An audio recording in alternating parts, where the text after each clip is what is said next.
जय गुरु जी। Good morning दोस्तों, यह है आपका अपना प्रिय आरजे आदि कश्यप हमेशा मानुस और आपके लिए लेकर आया है आपका मनपसंद प्रोग्राम पॉजिटिव कर्मा। आज है एपिसोड नंबर 510। दोस्तों, आज मैं आपको एक बहुत ही अच्छी कविता सुनाऊंगा जो हमारी सुनने वाली हैं और मेरी बहुत अच्छी दोस्त है मुंबई से, जिनका नाम है शारदा अग्रवाल। और कविता का शीर्षक है छोटा सा गांव मेरा। और इसके अलावा अगर समय रहा तो एक कहानी भी सुनाऊंगा। बहुत ही मार्मिक कहानी है, सच्ची कहानी है। मुझे उम्मीद है कि वो भी आपको पसंद आएगी। शुरुआत करता हूं इस कविता से, जिसका शीर्षक है छोटा सा गांव मेरा। छोटा सा गांव मेरा, पूरा बड़ा बाजार था। एक नाई, एक मोची, एक मोटा लोहार था। छोटे छोटे घर थे पर हर आदमी बड़ा दिलदार था। छोटा सा गांव मेरा, पूरा बड़ा बाजार था। कहीं भी रोटी खा लेते, कहीं भी रोटी खा लेते, हर घर में भोजन तैयार था। बड़ी की सब्जी मजे से खाते थे, जिसके आगे शाही पनीर बेकार था। छोटा सा गांव मेरा, पूरा बड़ा बाजार था। 2 मिनट की मैगी ना, 2 मिनट की मैगी ना, झटपट दलिया तैयार था। नीम की निम्बोली और शहतूत सदा बहार था। अपना घड़ा कसके बजा लेते, अपना घड़ा कसके बजा लेते, समझो पूरा संगीतकार था। छोटा सा गांव मेरा, पूरा बड़ा बाजार था। मुल्तानी माटी से तालाब में नहा लेते थे।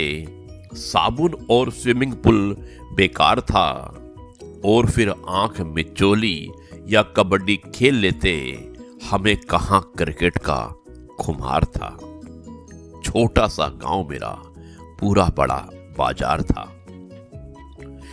दोस्तों, आगे लिखा है, दादी मेरी बीबी जी की कहानी सुन लेते, तक कहा दादी मेरी बीबी जी की कहानी सुन लेते, तब कहां टेलीविजन और अखबार था। भाई भाई को देख के खुश था, भाई भाई को देख के खुश था, सब में बहुत प्यार था। छोटा सा गांव मेरा, पूरा बड़ा बाजार था। वो प्यार वो संस्कृति अब मैं कहां से लाऊं, वो प्यार वो संस्कृति अब मैं कहां से लाऊं। ये सोच सोच कर ही मैं बहुत दुख पाऊं। जो वो समय फिर आ जाए तो बहुत मजा पाऊं। मैं अपनी असली जिंदगी जी पाऊं, मैं अपनी जिंदगी जी पाऊं। और मैं इस धरती को सौ शीश झुकाऊं। वो छोटा सा एक गांव मेरा, पूरा बड़ा बाजार था, पूरा बड़ा बाजार था। दोस्तों, मुझे उम्मीद है कि ये आपको कविता पसंद आई होगी।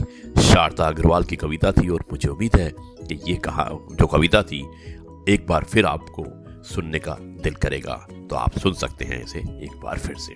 दोस्तों, जैसा मैंने कहा कि मैं आपको एक कहानी भी सुनाने वाला हूँ और बहुत ही अच्छी कहानी है। कहानी का शीर्षक है अपाहिज बूढ़े मेजर जनरल का हश्र। ये एक सच्ची कहानी है, इसे ध्यान से सुनिएगा।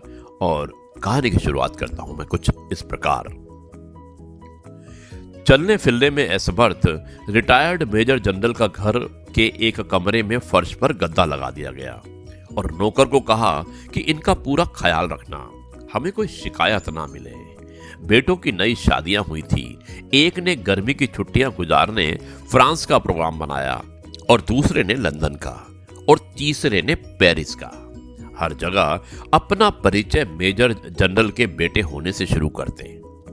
नौकर को चेतावनी दी कि हमारी 3 माह के बाद वापसी होगी। तुम बाबा का पूरा ख्याल रखना, वक्त पर खाना दे देना।